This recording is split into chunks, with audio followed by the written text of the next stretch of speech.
Sports Podcast. Happy Friday, everybody. What's up to the Friday fam in the chat? Connor, Daniel, Elizabeth, Chris, CWP. So good to see you all. Yeah. You know who it is. It's me. It's your girl. DJ Mackie P. Makayla Perkins and the one, the only, Shawn DePaz. What's poppin'? Shawn, I hope you are enjoying our last TPSP episode before we hit the road and we go to Nashville. I feel like we're gonna look a little different when we do this next Friday because we'll be getting home that morning. So there'll be a little less life behind our eyes, a little less color in our skin. But hey, let's enjoy this one while we got it. Yeah, Shawn and I will be going to Nashville next week for the NHL draft, where the Coyotes have 80 billion picks to deliver. So excited for that. But we fly back at 7 a.m. We land at 7 a.m. Phoenix time on Friday. So that TPSP episode is going to be a shit show. But we're still going to be live for you. We're still going to be live for you. What's that? I said, we'll see you then. Oh, yeah. No, yeah, we'll be here. We're going to be live, even though we're probably going to be intoxicated because we're not going to sleep. We're going to pull an all-nighter. Oh, yeah. We're going to go from the bars to the Found airport. out that there's a Tootsie's in the Nashville airport, so... Yeah, it's going to be off the chain. So I hope you all enjoyed this last coherent TPSP episode for at least another week. Super excited about that. Speaking about getting a little wasty, I'm fingers crossed that the bars in Nashville have some Four Peaks beer. I don't think they. I don't know if they do. Four Peaks makes it out that far, but you could probably pack some of your check luggage. I'm gonna be. Can you do that? Can you take alcohol on a plane? In a checked bag. In a checked bag. Yeah. You can bring damn near anything on a check I'm going to have to take a 6-pack of hazy IPA on the plane because I cannot go a whole week without having a Four Peaks beer. That just goes against everything inside my body. I don't know about you, but I can't do it. Yeah, no, I might have to, if I'm not packing some, I might have to take some or drink some right before I get on the plane, right when I get off. When we come back, just... You're going to pop open a beer at 3 a.m. when you wake up to go to the airport? Are you not? No. I'm going to be half asleep. I'm not going to bed the night before. Yeah, me either. I'm pulling an all-nighter. Yeah. I can't. If I wake up, I just get angry. I've talked about this before. I'll pop a few OGs before we get on the plane or before we, leave for the airport. Not put any in my checked baggage because that's a felony. Do not take. Yeah. We already found out you can't take weed on the plane. What do you mean we already found out? Well, that's what we talked about last week. No, we learned that last week. I mean, I learned it last week. That you couldn't take weed on a plane? You just learned that?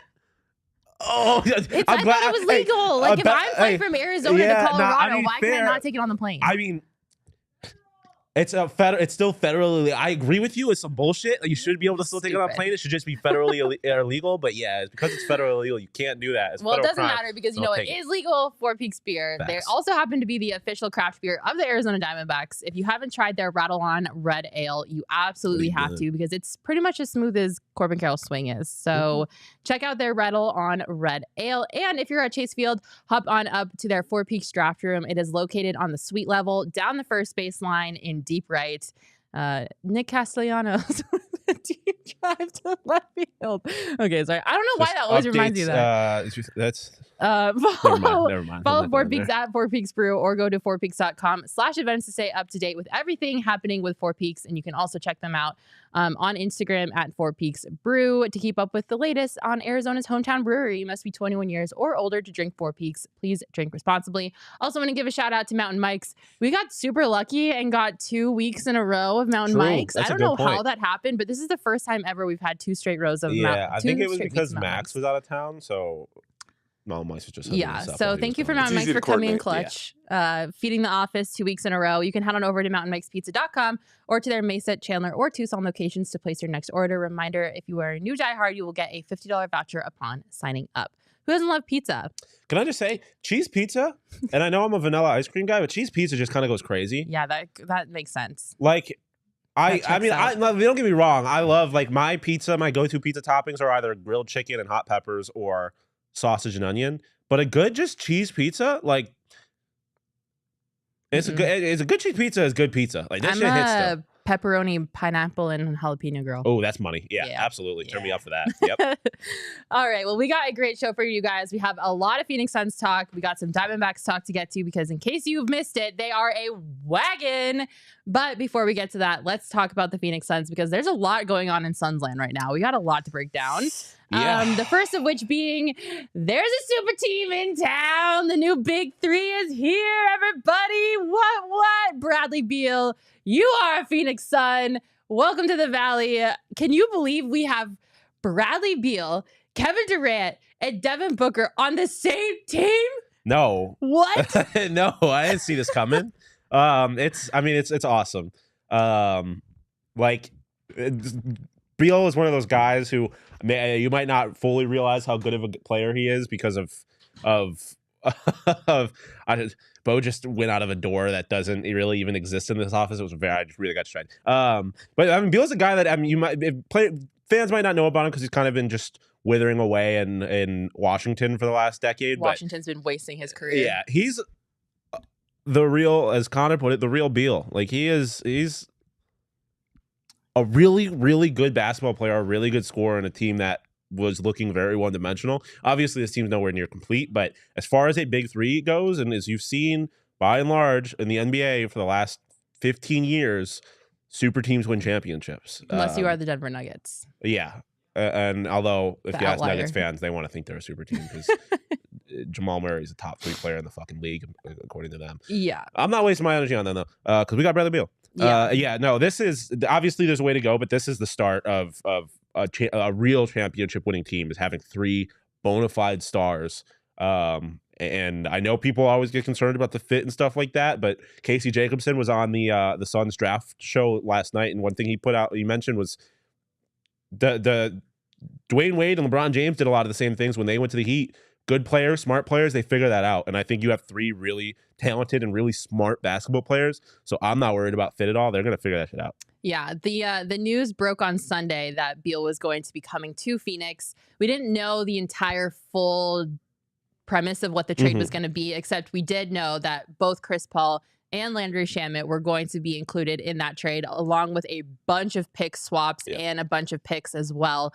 So even though you didn't know like the full entire like scope of what this trade was going to be, what was like your initial reaction? It's a Sunday, you're just vibing at home, and all of a sudden, boom, Woj bomb. Yeah. Bradley Beal's coming to Phoenix. Landry Shamet, Chris Paul, see you later. I think I was the one that broke the news to the producers because I was just scrolling on Twitter and I just happened to be on Twitter when it happened. Yeah. I was just my first reaction, and this is because this is the sad part about working in sports. You come a little jaded. It's like, damn, on a Sunday, like really? No, come on. I'm not even. That's with loser mentality. I'm not even.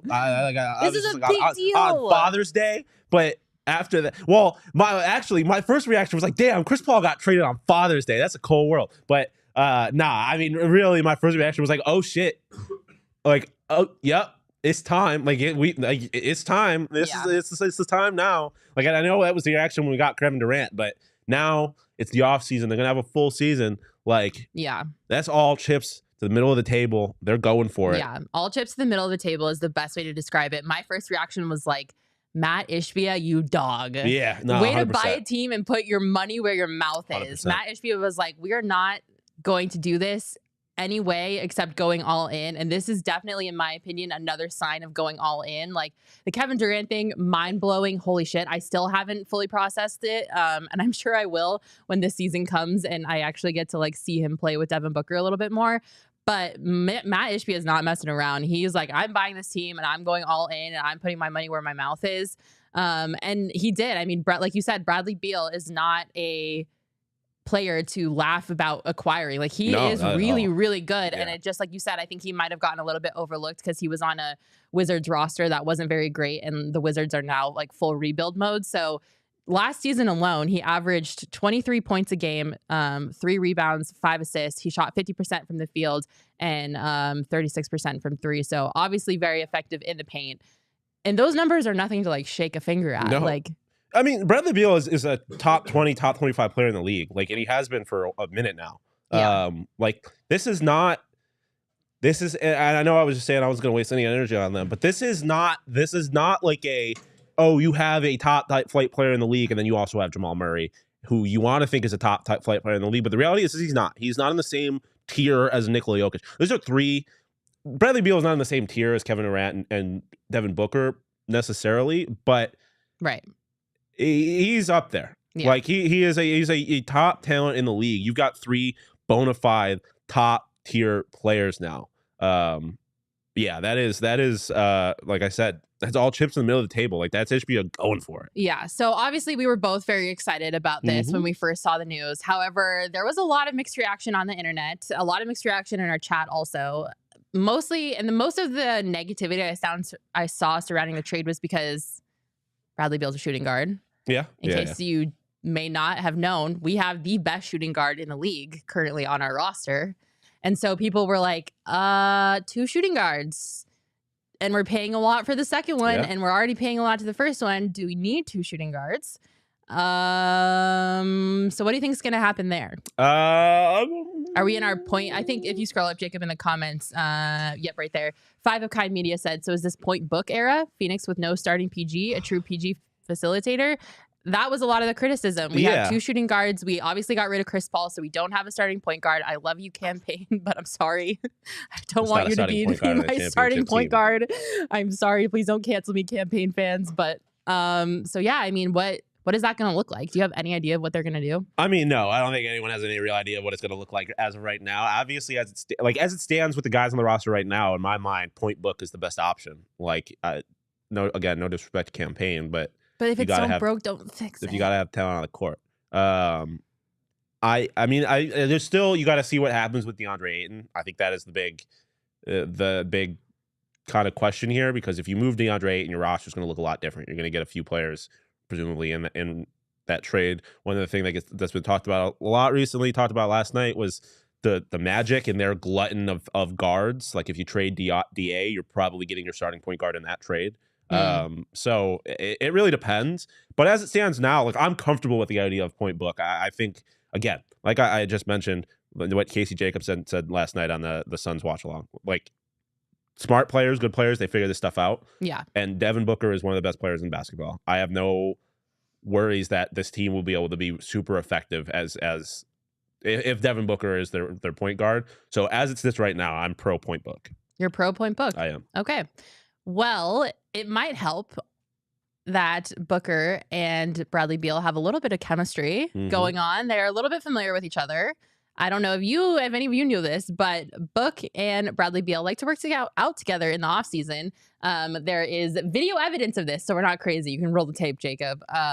Bradley Beal and Devin Booker getting some shots up. I couldn't figure out when this happened, if it was recently or not. No, that's old. That's old Book haircut for sure. That's definitely old Book. Old Book hair. But yeah, I mean, this is obviously like just grasping for straws at this point, but they do have chemistry. You know, they've known each other. I don't know if maybe that played any role, because I feel like Devin Booker can recruit anyone to this team at this point. So I don't know if that established relationship had any role in getting Bradley to Phoenix, because Bradley had a full no trades clause. Exactly. And there was another team that was deep in this trying to get him to their team, and he said no. He full on vetoed it and said, I'm going to Phoenix. So I don't know if Book obviously had anything to do with that. I'd like to think he did, because this is Book's team, despite what anyone says. This is Devin Booker's team.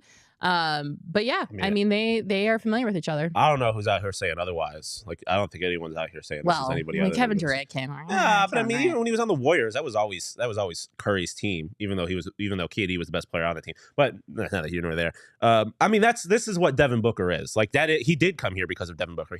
Devin Booker, I'm not going to sit here and say he's the best player in the league, but he is your favorite player's favorite player. Like that is a well-established fact at this point, that he is one of those guys in the league that like game recognizes game, and dudes in the league love Devin Booker's game. And like you mentioned, he had a full no trade clause. He had full control over where he went, and he wanted to come play with Devin Booker and Kevin Durant. Still Kevin Durant. He's still in my opinion, just a bonus. He's still, in my opinion, a top 5 player in the history of the game. But like dudes want to come play with Devin Booker. It's been that way for years now, and that is how you get a guy like this. Is having a guy like Devin Booker and a guy like Kevin Durant. Like Devin Booker's awesome, but you're not coming here if you don't think you have a chance to win. Totally. And KD's obviously a huge part of that too. So those stars are why they're here. But I do think Devin Booker was the key cog in that. Yeah. Zone in Arizona in the comments saying, I don't think there's any shame wanting Payne on the bench. Thank you. He's an excellent spark plug to bring off the bench, but we need a distributor and a field general with the starters. I totally agree. Obviously, Campaign is a backup PG. You know who else could be a backup PG? A couple days later, after this news broke of the deal, we found out that there will be some more pieces coming from Washington to Phoenix.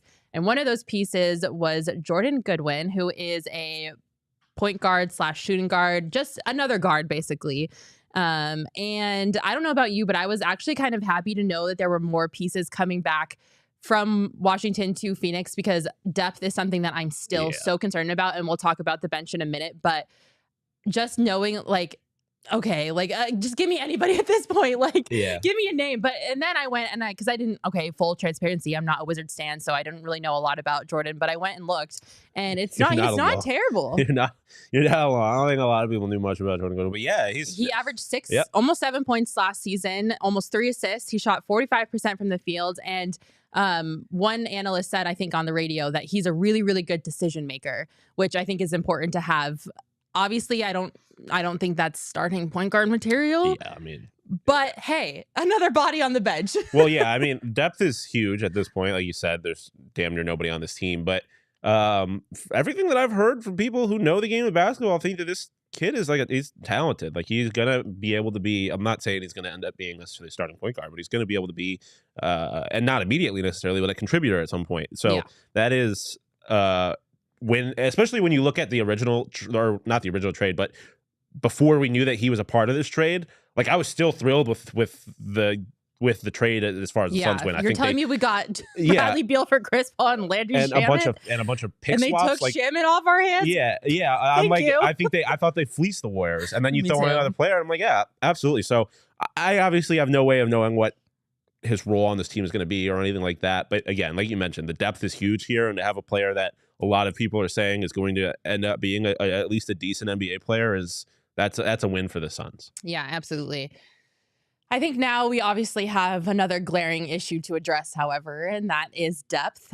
The bench, all of the questions surrounding the just lack of depth that the Suns roster is dealing with. It was a problem in the playoffs. It's still a problem. They haven't addressed it yet, and I'm sure that they will at some point. But we have some issues that we're working with, mostly the biggest one being cap space. Currently now, Ishbia has 4 max level contracts for the next 3 years to deal with. Devin Booker, DeAndre Ayton, Bradley Beal, Kevin Durant. Whether or not Ayton is traded this offseason remains to be seen, but it really puts the Suns in a difficult position financially in terms of building a roster around those 4 players. Mm-hmm. So after Beal and Kevin Durant trades, they really have kind of lost the ability to add any more players this offseason, because I think everything now hinges down to, if they're going to trade DeAndre Ayton, what they can get back for DeAndre Ayton. They can use a $5 million trade exemption. They have some free agents they could possibly pick up. They're really probably going to have to hit the veteran minimum market and get some veteran minimum exception players in here, and quickly. But veteran minimum exemptions are basically the only thing that Phoenix has to work with. I mean, they're probably going to have to go out and round up 7 veteran minimum players and see how many that works out to be. And so the depth is really scary. Jock Landale, Torrey Craig have the potential to re-sign here. They're also hoping to probably retain Okogie, Damian Lee, Bismack Biyombo, and Terrence Ross. How scared are you about this bench and this depth? I don't think there's any use in being scared about anything at this point, especially when you've looked at how Ishbia is acting. Like, he's clearly going to do whatever it takes to try and win. And again, I think the DA thing is the big question. I am not, and this is something the Suns talked about last night. I think at this point, I am not holding my breath. Not that I necessarily want him to be. I don't want that to come across, but I'm not holding my breath that DA is going to get traded. I think that is probably the easiest way to get legitimate depth and contribution by trading him and picking up some guards, whatever. But I don't think that's going to happen. I don't want that to happen. I do think getting a new coach, you will be able to hopefully get old/new DA, like some good DA. We'll see. But I'm not worried. Obviously, it's something they need to address, and if they don't do anything, like if this is the roster when the season starts, then they're screwed. I don't care who's starting. But at this point, like I said, I don't think there's any use in stressing about it, because I have a lot of confidence in James Jones and Matt Ishbia based on what they have done since Matt Ishbia has taken over this team. Yeah, I think they're going to have to play some Moneyball type scheming with 100%. Their bench. They're going to have to get creative. This is why you have guys like Devin Booker and Kevin Durant, because guys want to play with them and guys want to win rings. So I don't think it's going to be the most difficult thing to convince guys to sign here on veteran minimums. Obviously, it's still rather restrictive. But this is a team. This is going to be a team where people want to play. So totally, I am not concerned that they are going to not be able to find guys who want to maybe take a little bit of a pay cut. Yeah, I mean, that's the best point to make, is because look at this roster. There's going to be some free agents this offseason. There's going to be some vets that are like just wanting to win a ring, you know? 100%.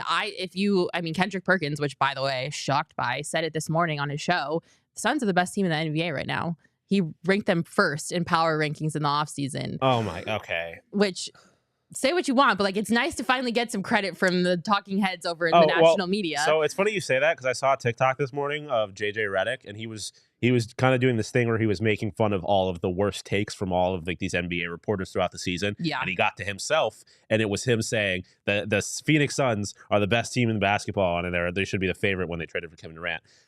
I think that's absurd. They're not the best team in basketball right now. They have no bench. They've got 3 guys. They have no depth. The Denver Nuggets are still the best team in basketball. That's neither here nor there, though, because I think when it's all said and done, and they make these moves, I do think that they will be. But I agree. Like at this point, the roster is undeniable. Like if you're not giving this team some kind of respect, I'm signing with Phoenix.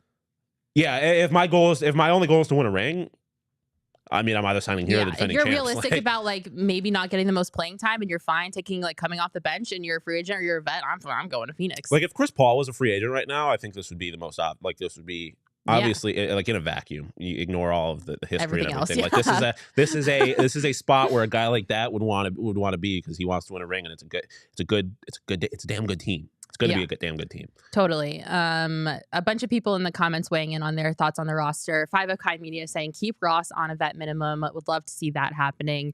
Money Makes 2K says would love to keep Bagley as well. Sorry, I can't see. Yeah. And then Gilbert saying I miss D. Wash Jr. simply for guard depth. Yeah. That's a good point for sure. Connor saying Perkins will flip on that in 2 weeks. Yeah, never take anything Kendrick Perkins says at face value. But yesterday, we finally found out, and this just happened yesterday, the actual terms of the deal. We didn't have the full scope of the trade until yesterday, and this is what it is. So Woj tweeted out, and we have the tweet. Washington and Phoenix have finalized the Bradley Beal trade. It is Bradley Beal, Isaiah Todd, who is basically a G Leaguer, Isaiah Todd, and Jordan Goodwin to the Suns for Chris Paul and Landry Shamet. The Suns are also sending cash, and the Wizards get 6 second-round draft picks and 4 first-round pick swaps, according to the source that broke this. The Suns are sending seconds in 24, 25, 26, 27, 28, and 30, and the pick swaps are happening in 24, 26, 28, and 30. That's a lot of numbers. That's a lot to digest, but 6 second-round picks. Who cares? Yeah. Second-round picks are fucking useless. Yeah. Like you're basically getting lucky if you get it on a second-round pick. And this is no disrespect to him, and I know we're gonna talk about it later, but like Toumani Camara, who? Like if that guy is a contributor on this team, that is going to be a surprise. The Suns got lucky in that situation. Yeah. So the second-round picks, I don't care, and the other ones are pick swaps. The reality is the Suns should be good for the next few years. Yeah. Those picks aren't going to be worth much. HK, who cares? You got Bradley Beal. You're trying to win a championship right now. If you win a ring, you can suck for the next 10 years. No one's going to care. I totally agree. F them kids at this point. Like, I don't care about the picks. And to be honest, I know that we are in a different era of Suns basketball, but it's not like the Suns have really hit on all of their draft picks in the past. Let's take a historical walk down draft pick lane, shall we? Because somebody tweeted this out yesterday, and I thought this was so interesting. Jacob, if you could bring up the graphic of the Suns draft picks in the past. Going back to 2016, Tyler Ulis, Dragan Bender, Alec Peters, Devon Reed, Josh Jackson, George King, Elia Kobo, Zahari Smith, DeAndre Ayton, Jarrett Culver, Jalen Smith, Dayron Sharp. Okay, shout out Sticks though. Who? Okay, well, no, you can't do that to everybody. Shout out Sticks. Shout out Sticks. Shout out DA. There is one current person on this roster. I'm gonna say this for Espo. Shout out Dragon Bender. No, stop it. I'm gonna kick you off this. This is missing Cam Johnson. Oh, it is missing Cam Johnson. That's true. But he's also not on the roster anymore. There is one person from 2016 to 2021. There's one person on this roster. One. For now. One. For now. And he's in the middle of master trade rumors all the time. Yeah, I mean, like they traded Jalen Smith, right? So it's not like these guys it's been like a complete, they complete nothing to show for it. But that is, yeah. Do you remember? That's pretty damn embarrassing. Do you remember the Josh Jackson era? That was wild. I still can't believe that happened. That was like the whole like Josh Jackson, the head coach in the barbershop. Like, I'm gonna be honest with you. People weren't really paying attention to the Phoenix Suns on the East Coast at that time. I'm pretty sure. Wait, what year was Josh Jackson? Josh Jackson's was 2017. I'm pretty sure that was their 19-win.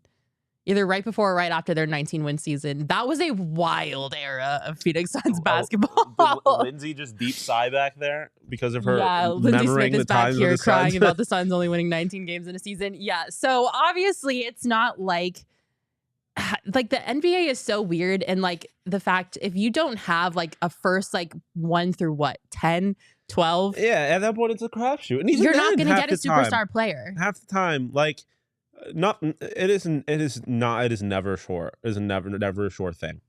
Zion and Ja were drafted 1-2. How's that going?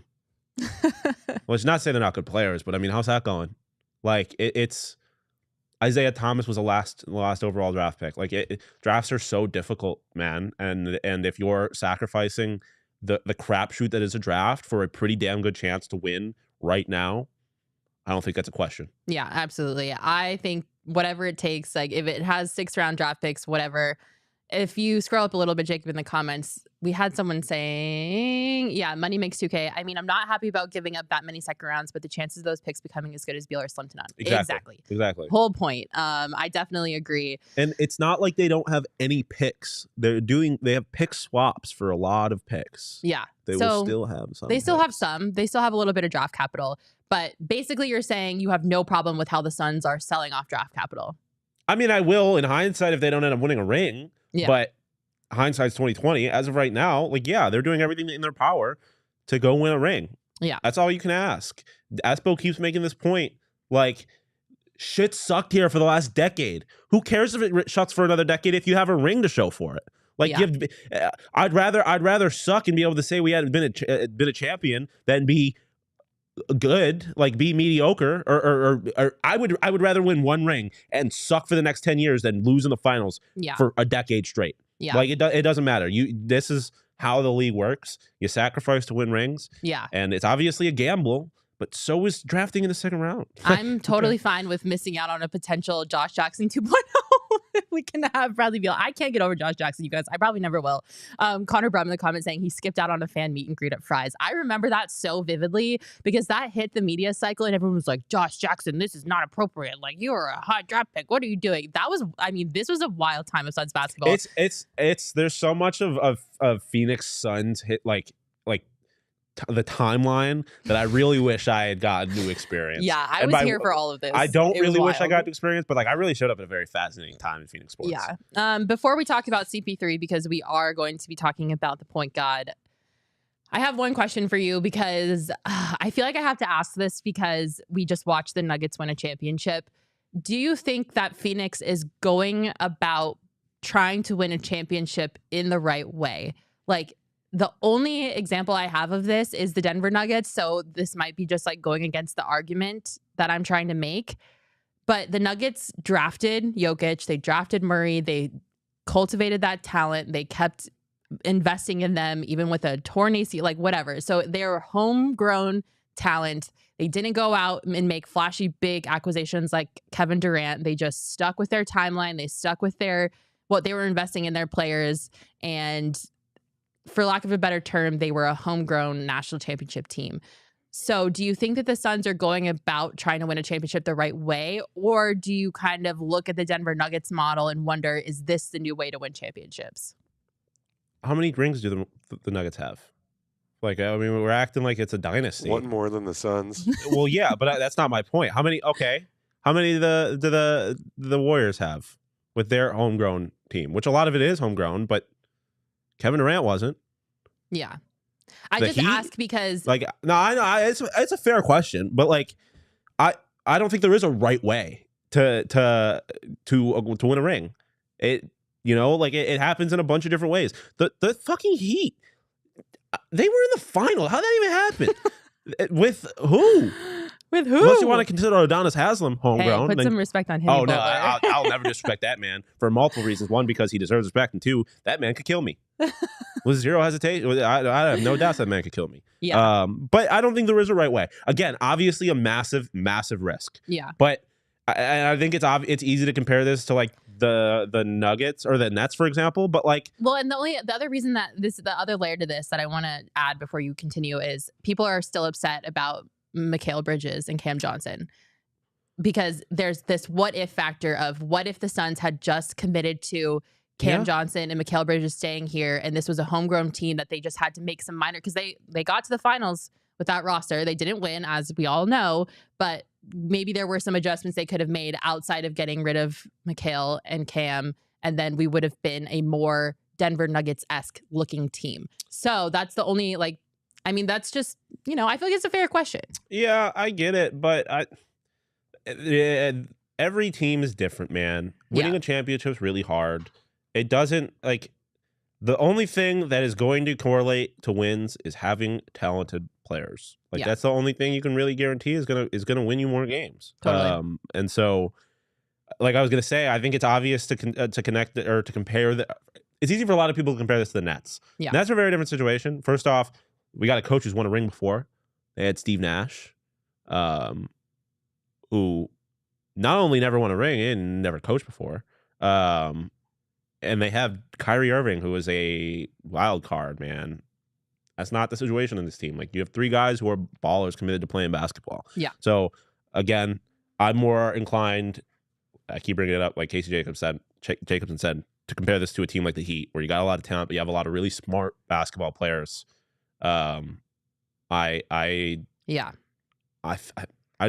I'm just like preparing myself for if the Suns win a championship this next season for all the Nuggets fans to be like, you bought your championship. Meh. Fuck them, dude. Respectfully, yeah, we did. Each and every one of you. Fuck you guys. I'm just mentally preparing myself for the. But I hope dope, bro.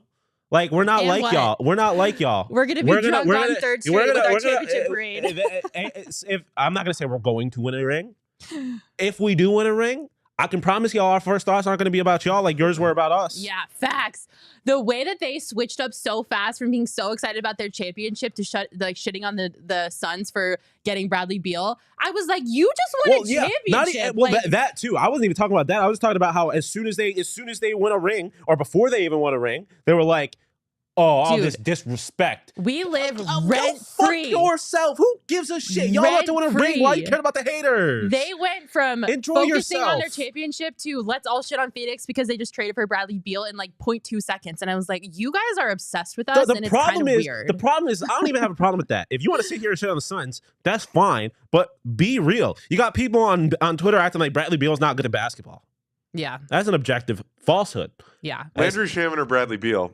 But Bradley Beal doesn't make a difference, apparently. Yeah. That's the thing. They got him for Landry Shamet and the corpse of Chris Paul, who's going to be a backup point guard on the Warriors now.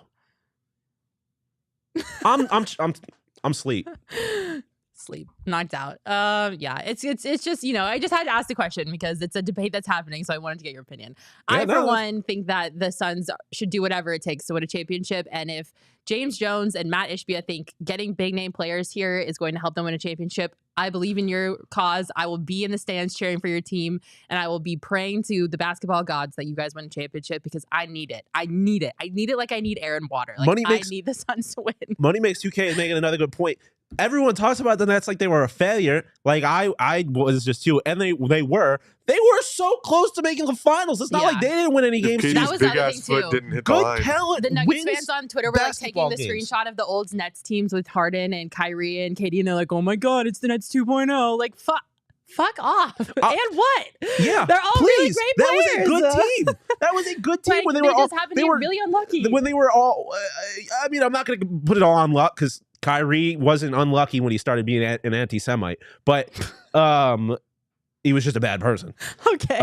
But the reality is that, like, as far as basketball was concerned, it was a good team. Yeah. It was a good team. Talent wins basketball games. Outside of that, there is no way to guarantee an NBA championship. Yeah. So all you can do is put together a good roster with good basketball players, and that's what the Suns are doing. Yeah, absolutely. We got to speed through the rest of this because we just took so much time to show. That's the big story right now. What do you want to talk about? That's the big story right now. I do want to talk about Chris Paul. Cardinals are practicing more. Chris Paul. Yeah, we're not our radio competitor. All we do is talk about the Cardinals. Anyway, Chris Paul. Hey, the era of Chris Paul is over. Thank you for your service, point guard. We appreciate everything you did here. But for real though, like, actually, when you think about the contributions, are you doing the funeral? I was doing taps, yeah. So Chris Paul, the era of Chris Paul is over. It came to a semi-dramatic close because Chris Paul did not find out probably in the best fashion.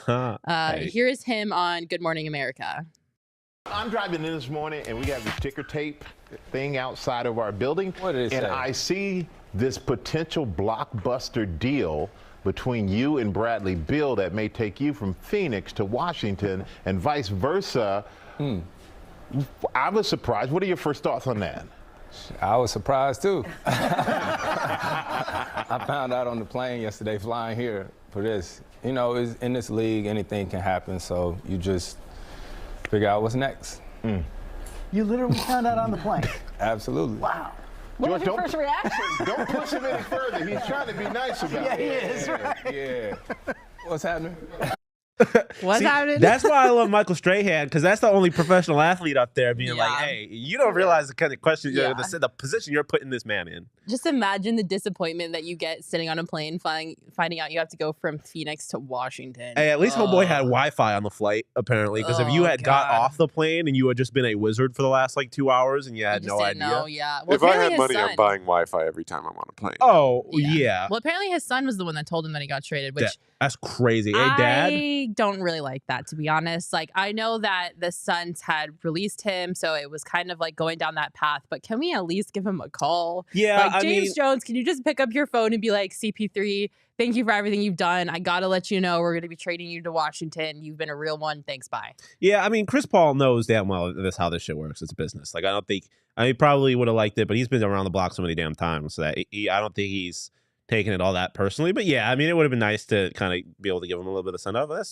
That's the motion. That's how this business works. I don't think he's probably too hurt about it, because like you said, his future with this team was far from certain as it was. So he probably knew there was a good chance something was happening. And I mean, he didn't even end up in Washington. So yeah, absolutely. I think Chris Paul did a lot for this team, though, that we have to recognize, and a lot for the future of this team. Yeah. As Espo put, his last assist to the franchise was helping us get Bradley Beal. Yeah. And that's major. Incredible. Five of Kind is asking us to talk about the draft pick. We will be coming up next, so don't worry about that. But before we do that, I just want to give Chris Paul his flowers because I think he deserves it. I know that it didn't necessarily end on the best note. He kind of started to taper off there on the court. I get it. But Chris Paul was the first big name player to come to Phoenix and want to actually play here and be willing to come here. Before that, nobody wanted to come here. Yeah. No one. You couldn't have offered them all the money in the world to come to Phoenix, it felt like. Because Phoenix was the weirdest, they were getting overlooked at the trade deadline. In free agency, nobody wanted to come here. And Devin Booker was pretty much the only thing we had going for us. And Devin Booker was like, I want a super team to come to me. And Chris Paul was the first domino in the super team coming to Phoenix. If they don't build that motherfucker Devin Booker out statue the second he retires, I will be sick to my fucking stomach. But I think Chris Paul was so instrumental in getting 100%. Us to where we are now. And I don't want that to get lost in the fact that he did kind of taper off performance-wise at the end of his time with the Suns. But I'm just so thankful that he took a chance. Obviously, his relationship with Monty Williams played a huge factor in him coming here, but I'm so thankful that he did, because I really believe Chris Paul was instrumental in getting us to where we are now. And if it weren't for Chris Paul being the first big name player to come here, we wouldn't have Kevin Durant. We wouldn't have Bradley Beal.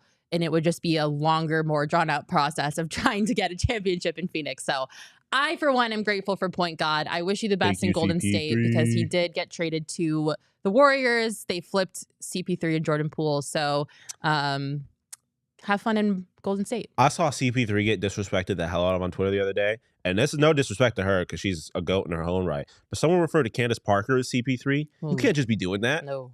You can't just be doing that. What are we doing? That's not right. It wasn't like a person. It was like an outlet. It was like a Bleacher Report type thing. I'm like, what are we doing? You can't just be taking the dude's nickname and giving it to Candace Parker. Yeah. She deserves her own. Oh my gosh, Gilbert in the comments saying, remember the days we clamored for LaMarcus Aldridge? Yeah. It's been a ride. That's what I'm saying. Chris Paul got us on the right track. Then, but yeah. So thank you, Point God. We appreciate what you've done for the team, and we wish you the best in the Warriors, except for when we're playing you. Well, you'll be on the bench, but that's okay. I mean, he's still gonna play. He's still. It's fine. It's fine. People acting like he's dead, like he was completely inept. Like he's still gonna be a valuable piece to a team. Right. Okay. Well, before we talk about the Suns draft pick, we gotta give a shout out to our friends at OG's because they just dropped their pink lemonade flavor, and you guys, it's fire. It's the best flavor they got. Sabrina, our friend from OG's, dropped off some of the pink lemonade gummies to the office, so we have tried them, and I promise you, they are so perfect for summer. So if you haven't tried them, you absolutely have to. The pink lemonade flavor is the best. It's fresh. It's tangy. They got a hint of red berry, plenty of sugar. It's the perfect summer THC gummy. And let's be honest, there is no better THC gummy in the state of Arizona because they are made right here in Arizona. You absolutely love to see it. So don't miss out when it comes to the flavor and the effect of OG's. You can get your pink lemonade gummies fast because they are going to go fast. Check out OG's online at ogsbrands.com and on Instagram at ogsbrands. You can also find their products at your local dispensary. You must be 21 years or older to purchase. Like I said, I'm hopping a few before I hop on this flight to Nashville. That's how I fly now. I'm not even joking. I take a couple of G's. I'm asleep before we even take off. Like I sit down, we're on the runway, and I'm KO'd. The best way to do it. All right. You might not have known because the Suns really didn't have any much to do yesterday, but it was the NBA draft. The Suns had the 52nd pick in the draft, and they did select somebody. They selected Toumani Camara from Dayton with the 52nd overall pick. He averaged almost 14 points, 9 rebounds, 2 assists, and 1 steal per game. He is 6'8", 220 pounds. I feel like I'm like raffling. At 6'8", 220 pounds. First fighting out of the blue corner. He shot 54% from the field and 36% from 3 in his last season with Dayton. So not bad numbers. Dayton is not necessarily competitive conference-wise. It's not like we're getting him from like a Kentucky or a Duke or anything like that. But nothing to shake a finger at. 14 points, 9 rebounds, 2 assists, a steal a game. He is a jumbo wing, though, which is great because we're a little short on wing depth. Kevin Durant, you are our only wing on the roster currently. I mean, again, there's no way of knowing if this guy's ever going to actually contribute, right?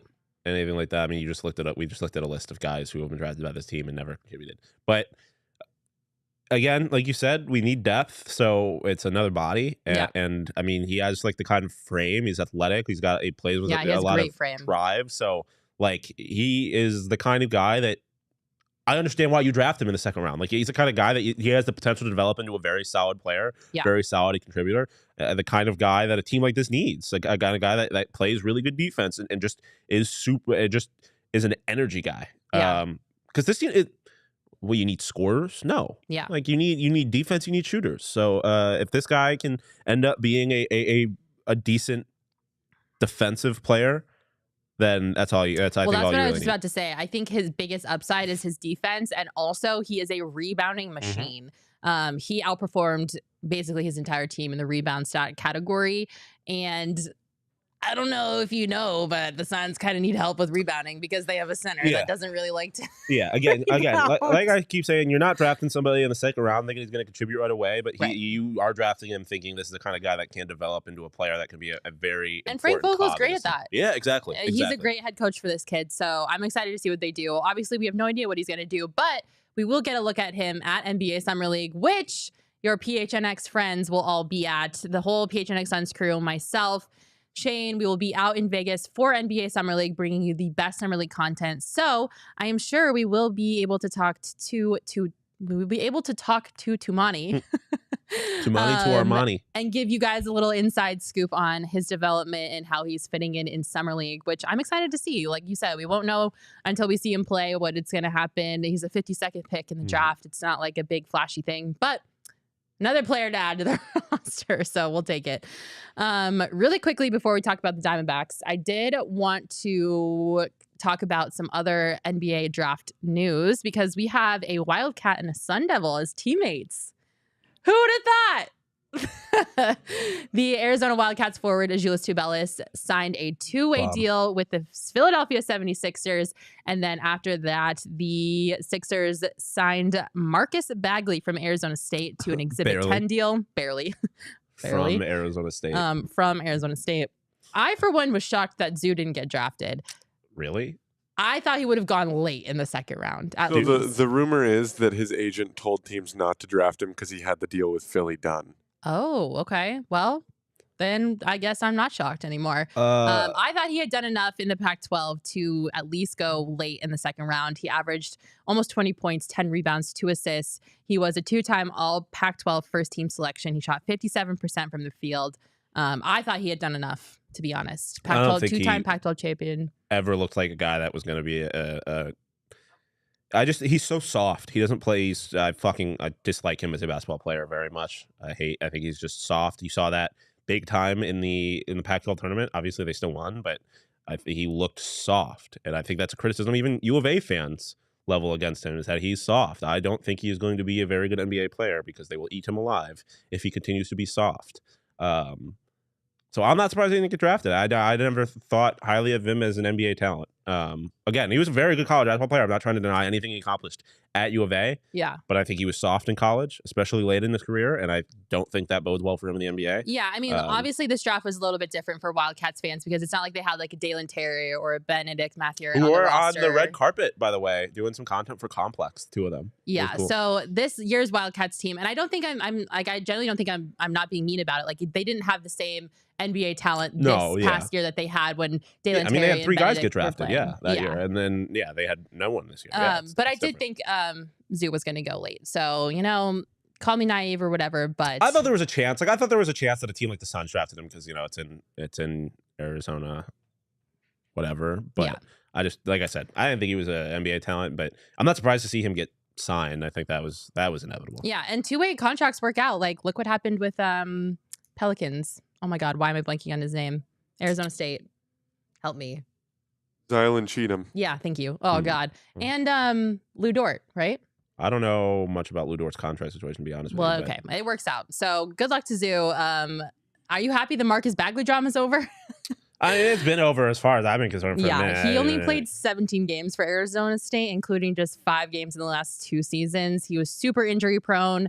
He obviously had that big disagreement with Bobby Hurley that was supposed to be kept under wraps, but then he went to Twitter and it didn't really stay under wraps, so he got kicked off. It's just been a drama fest. So goodbye, Marcus Bagley. Yeah, I mean, that's the kind of, as far as the NBA is concerned, that's the perfect kind of undrafted free agent. You're not really risking anything with him, and this is a guy that, I mean, a lot of it's came from him and his family, I guess, but this is the guy that was supposed to be like a he was a 5-star recruit coming out of he's a top flight talent. He's a great athlete. So if you're an NBA team, you're just hoping that his family stays out of the way and he can stay on with the team, basically. And then you ended up getting yourself a hell of an undrafted player who realistically, if he had played, was probably going to be a 1st-round draft pick. So good luck. Yeah. I'm glad we don't ever got it's so funny though that for the rest of the time he's going to be Arizona State.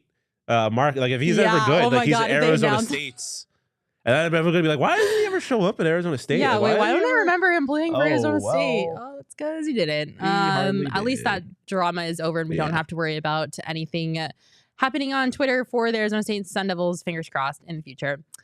All right, Shawn, I think that's enough basketball talk. Let's get into some baseball because we have one of the best teams in Major League Baseball in the state of Arizona, which is wild to say.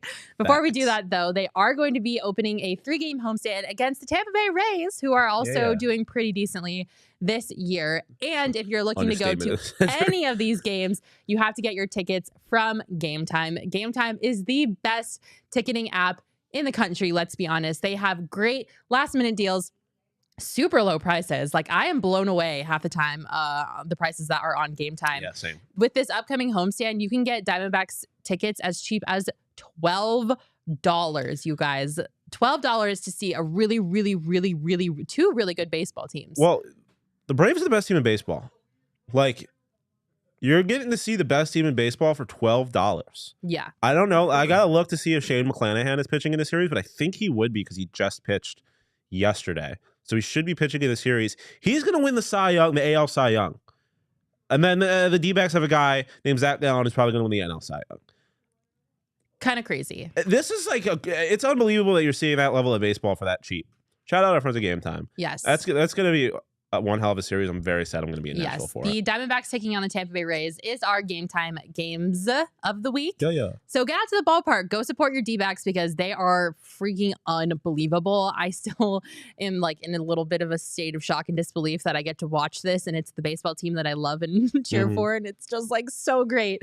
I'm trying not to jinx it, but like I said, you can snag last time tickets on the Game Time app. Download Game Time, create an account, and use promo code PHNX for $20 off your first purchase. Terms apply. Again, create an account, redeem code PHNX for $20 off. Download Game Time today. Last minute tickets, lowest prices, guaranteed. The Arizona Diamondbacks are wagon. WAGON They wagon. are still the best team in the National League West, which I absolutely live for because I hate the Dodgers. They are the second best team in the National League overall, just behind the Atlanta Braves. Oh my God. Oh my God. Oh my God. I absolutely love to see it. You know who else loves to see it? Freaking ESPN Sports Center. SVP, baby. SVP Scott Van Pelt. Our homie Zach Gallen was on with SVP.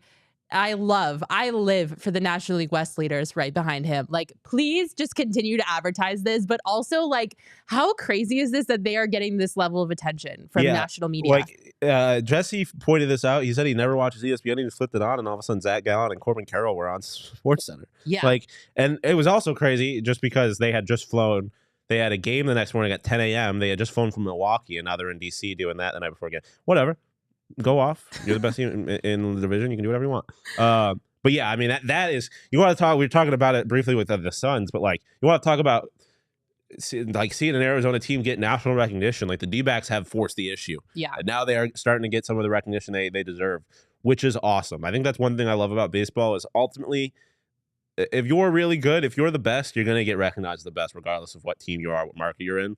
And I think you're starting to see that with the Suns. Like, Corbin Carroll is the best rookie in the National League. Although I will say I'm getting tired of start making TikToks about him. Stop making about Ellie De La Cruz. Who cares? Ellie De La Cruz is talking about the fastest player in baseball. You're not. You're not. So stop lying. You're not. It's Corbin Carroll. But yeah, no, it is really awesome to see that this team is getting recognition that they have earned. Yeah, they have most absolutely certainly earned it. Last time we did the show, we were a little concerned, just a little bit, not a lot, just a little bit about the D-backs. They were on a little bit of a downward swing, but now they're back on the upward swing. One of the people that we were just kind of wanting to keep an eye on was Zach Gallen, and he shut us right up. He went out and pitched that game against the Guardians.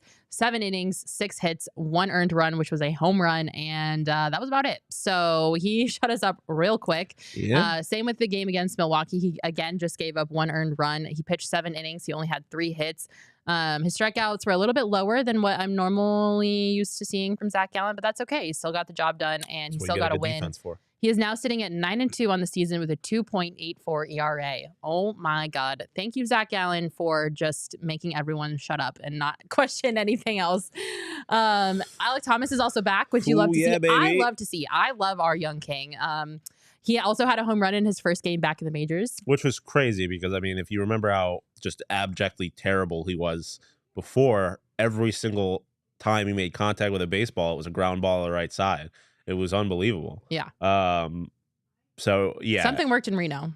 Something worked in Reno. It worked. It worked with Jake. It worked with him. Hopefully, it works with Josh Rojas. I'm just happy Alec's back. I don't know why, but I stan Alec. Well, I mean, I'm happy he's back because he's amazing defensively. Yeah. And I mentioned this in the D-backs show the other day. Like, the D-backs now, as it sits right now, are playing the outfield that they want to play for the next decade, the next 5 years, however long you want to play. Like, Corbin and Rojas, or Corbin and McCarthy on the corners, and Alex Glove in center field is what this team was hoping for. And obviously, they just need the bats to figure it out. Inject it! As of right now, it looks like they figured it out. Like, Jake and Alec have been playing terrific baseball since they've come back, and obviously what they can do outside of hitting the baseball, obviously just their speed, like the way that they could disrupt the game, having their bats be they're speedy little at guys. the very least not a liability is huge for this team. Yeah, absolutely. So you love to see it. You know what else you love to see? And this is why I wanted to talk about the Diamondbacks. This is the whole reason we are here. We are gathered here today. Corbin Carroll and Lourdes Gurriel Jr. have advanced in the All-Star voting to be starters in the outfield for the National League, and I am amped. Do you know the last time we actually had like a viable like position player starting in an All-Star game? Listen, I mean, it would have been Cattell a couple years ago, right? Correct. Yeah, because Cattell. fucking We had bullpen pitchers. Joe Mantiply kind of sucks now. Yeah, I mean, it's awesome. Lourdes Gurriel, let's be real, should not be an All-Star. He should not be an All-Star. He's a little bit of a slump, but I don't think he should be overlooked. A little bit of a slump. He went like 0 for 25 at one point. His June has not been great. He shouldn't be an All-Star. I don't care. He shouldn't be an All-Star. I don't care though. I'm gonna take it. Like, it's fucking awesome. It's dope. Shout out to Toronto Blue Jays fans that are voting him in. Yeah, Corbin, we love you in Canada. This is the only time I like Canada. Corbin, the only guy that's ahead of Corbin Carroll's in an MVP race. Yeah, the not only guy even that, like the National League Rookie of the Year, like MVP. The only guy that should be ahead of him is the guy that is ahead of him in the MVP race, Ronald Acuna. Outside of that, yes, Acuna is confirmed because he had the most votes total for the National League. So the way that they're doing it is the most vote getters, like total in each division, are going automatically. So Acuna is going for the National League. Shohei Ohtani is going for the American League. So Acuna will be in the outfield. Currently, Corbin Carroll is up against Mookie Betts. Pretty good. And Atlanta Braves outfielder Michael Harris II. I feel like I had to get the second in there. Yeah, I mean, the popularity contest part of this is kind of tough, but hey. Yeah. Which is why I think Lourdes is going to, but. Betts is currently ahead and a favorite to finish in at least one of the open spots by nearly almost 1 million votes. Yeah, so, I mean, he's Mookie Betts. He plays in Los Angeles. Everybody get on your phone right now and go vote for Corbin Carroll, because if I don't get to watch Corbin Carroll start in the outfield in this MLB All-Star game, I'm going to be sad. I would be shocked. I think he will end up getting that spot. Braves fans are everywhere. Yeah, Braves fans are ridiculous. They are. But at the end of the day, I think Corbin he's fun. He's putting up video games numbers right now. Listen to this. Yeah, people love him, and it's hometown, man. As of Thursday afternoon, Carroll ranks in the National League second in OPS, second in stolen bases. He is third in runs, tied for 9th in doubles, and tied for 13th in homers. He's hit 16 homers so far. His OPS is .956. And he's a rookie. That's pretty crazy, man. That's pretty crazy, man. Wild. He's really good at baseball. That's why I keep saying he's just so casually good. Like, he'll just hit balls and all of a sudden they're over the fence, and it's like, okay, I guess that's what we do now. Like, he is just really good at baseball.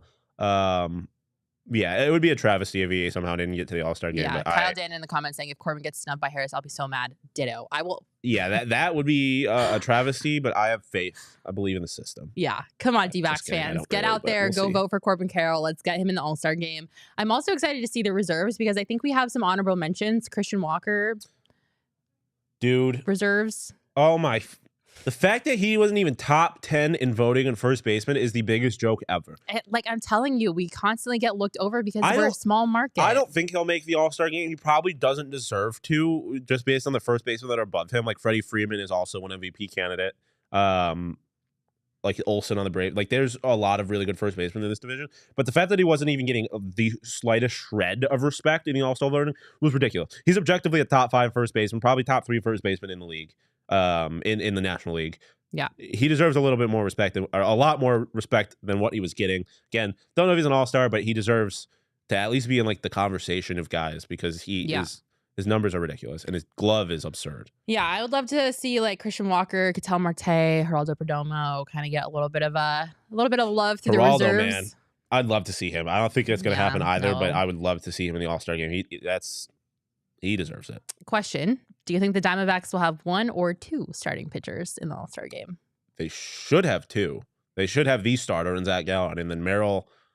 At this point, like, yeah, he's all the other good pitchers in this league kind of suck. Like, no one is consistent. And I mean, Merrill and Zach have had their own struggles in their own right, but like Spencer Strider is the guy everyone always was talking about at the beginning of the year. And ain't been that good. Defending Cy Young winner, Sandy Alcantara, however I always mess up his last name. Alcantara, yeah. It's spelled Alcantara, but it's pronounced Alcantara. He sucks. Kershaw is good, but most of the Dodgers pitchers, the mainstay. What's that? Merrill the mainstay. Yeah. Like there's just, I mean, almost by process of elimination, he should be. But but even just in a vacuum, like they are 2 bona fide aces that play on the same team. They 100% should both be in the All-Star game. How electric would it be if we had Zach Gallen, Merrill Kelly, and Corbin Carroll at the All-Star game? Well, I think there should be. Scott McGuff should be an All-Star too, but the reality is I've said this the other day. Sure. What do you mean, sure? He's unbelievable. I'm sorry, but bullpen pitchers in the All-Star game just makes me laugh. I've always been that way. That's what I was going to say. I was like he should be an All-Star. Just give me starting pitchers, but put them in the bullpen if there's enough of them that are like amazing. Like what I was gonna say is I feel like starting or the relief pitchers in the All-Star game are for bad teams. That's for losers. Yeah, like that's why we had Merrill Kelly last year because they had nobody off. Throw out the reliever who hasn't been that bad. You mean Vance Ply? Oh yeah, what did I say? Merrill Kelly. I said Merrill Kelly. Yeah, that's your consolation prize if you suck. Like here's your bullpen pitcher in the All-Star game. in a vacuum, McGuff probably should he's one of the best relievers in baseball right now, but. The bad teams can have relievers. I don't really care. But yeah, we should have the starting pitcher. We should have 2. Well, yeah, but I'm just saying like the starting pitcher, like the guy who takes them out at first should be Zach Gallen. We should have the starting outfielder. And then there's a few guys that I hope at some point in this process get a little bit of recognition, whether that's filling in guys for injuries or however the reserves get selected. There's a few guys that I hope get a chance to maybe get some recognition. Christian Walker would be awesome. I think, like I said, he deserves some kind of recognition. Again, Perdomo and Ketel have been great. Kyle thinks Perdomo got snubbed. What's that? I said Kyle Dan in the comments saying Perdomo got snubbed. It's tough because of the lack of at-bats he was getting early in the year. I agree. He's playing like one of the best shortstops in baseball, but I'm not gonna rage in the way that I would if Corbin doesn't make it, because that would be a damn travesty. Every time I see Nick Ahmed in the lineup with shortstop next to his name, I want to die. Yeah, unless it's only because Perdomo's playing second because Ketel is DHing because someone's getting a day off like they did the other day. That's fine, but yeah. No, it's never fine. If they don't DH Nick Ahmed soon. DFA? Yeah. Yeah. That's what I meant. DFA. At this point... DFA Nick Ahmed, listen. You can't with Josh Rojas in the fucking minors. I don't care. I don't care what happens. I don't care what you have to do. Get someone from Visalia Rawhide to come play at this point. I will take anybody. Over Nick Ahmed. You say that, and we're not at that point yet. We're not at the Lawler stage yet. I know, but listen. I am so tired of watching Nick Ahmed play baseball. I'm done. I've had enough. DFA him like tomorrow. Please. I don't care. I'll go play shortstop for you if I have to. Like, please. I'm so tired of watching Nick Ahmed play baseball. Yeah, I mean, he's so bad. He is. He had an error in the Guardians game. That was just such a bonehead error. I'm like, you are a veteran in this league, and you are making the dumbest decisions I've ever seen in my life. Ketel Marte single-handedly cost the D-backs a game against the Brewers. So, I mean, I'm over it. Nick Ahmed, I'm sorry. Goodbye. I'm warming up the bullpen car, and I'm driving out there. I'm going to pick you up, and I'm dropping you off at the nearest bus stop. Well, no, yeah. Kyle was saying what I was trying to say. Everyone's focusing on Lawler. Like, Blaze Alexander is probably going to be in the league by the end of the year. So, we're not at a point now where it would be foolish to cut or DFA Nick Ahmed at this moment because they just don't have another shortstop. No, I'm not kidding. Okay. I know. I will have a cardboard cutout. Let's have a real baseball conversation. They can't DFA Nick Ahmed right now without another person that can play shortstop. Fine. But Blaze Alexander is getting damn close. So Blaze, I need you to hurry. My guy, I don't know whatever you have to do, I don't care if it's steroids. Okay. Whatever you got to do to get to the major league ASAP, Rocky, you have to do it because I'm going to go insane if I have to watch Nick Ahmed play baseball. I do think when it's all said and done by the end of the year, I don't think Nick Ahmed is going to be much of a contributor when this team is a playoff team because hopefully Rojas is better at that point and you have your full infield and Blaze Alexander's up. Blaze, please. Please. I need you to blaze your way to the major leagues.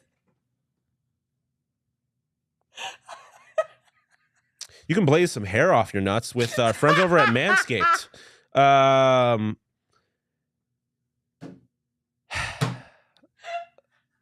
have a question. What's more American than a bald eagle? I can't believe it. The 4th of July is almost here, and that means a couple of things. Barbecues, pool parties, and last but not least, glizzies.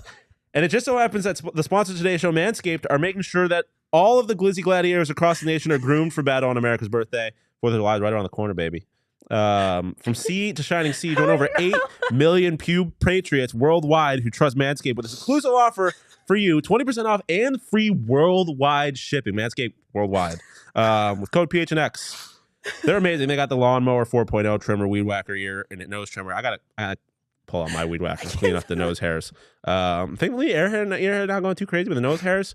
My mom has made fun of me for my nose hairs my entire life. They've always been wild. Shout out Manscaped. Finally getting that under control. If you want to check out Manscaped, like I said, you can take your freedom bells to the next level by going to manscaped.com and get 20% off and free shipping with our discount code PHNX. Get your independence back this Independence Day and unlock your confidence with Manscaped. How did you make it? That was the most out-of-pocket transition that has ever happened on this show. I mean, it was right there. You were kind of losing it, so I was like, I'm going to get this ad read out the way. Like, it was right. You lobbed it up for me. You didn't even realize it. I have never in my life. You think Blaze Alexander ever thought he was going to be in a part of a segue that involved taking hair off your nuts? God. I don't think he did. Holy shit. I'm sorry. That was so, I could not. I don't know how you, like, it was the way it was delivered, I think, that just took me so. Yeah, man. I look at my face. I am crying tears. Like, I know. I saw you fucking, she does is look legit crying right now. I mean, I was fully aware that you were fucking losing it the whole time I was doing that ad read. I was just trying to, oh my God. You know, I was a trooper. Oh my God, that was unreal. I don't even know if we can, I don't even know what else to say. I think we just have to end it on that note. Let's wrap it up. Bagley's went bankrupt. We'll see where that takes us. God, but not really talk about that quite there, to be honest. Wow, we don't even talk about Bagley's. Like, they've just dug their own grave and we'll maybe finally be able to watch our team play baseball. Yeah, it'll be more interesting to talk about that once we know how the D-backs and MLB are going to respond. But wow. Look at how the Padres did. But yeah. Oh, this was quite the podcast. I thought next week when we're hammered doing this show, coming back from Nashville was going to be something else. If this is what we're doing sober, hey, next week is going to be a treat. I'm telling you guys, you're not going to want to miss next week's podcast. We are flying in from Nashville, coming straight here and doing a show. So, oh, Lord help us all. Thank you all so much for tuning in to this episode. You guys are the absolute best. Everyone in the comments, Zone in Arizona, Kyle, Daniel, Classy, Nasty, Connor Brum, Charles Woodall Pike, Chris, you guys are all the absolute best. If I missed you, I'm sorry, but you know I love you if you're in the comments. Thank you for tuning in, and we will see you next week at 12:30. Hopefully we survive Nashville. You'll probably see us on Instagram and socials, but if not, Godspeed.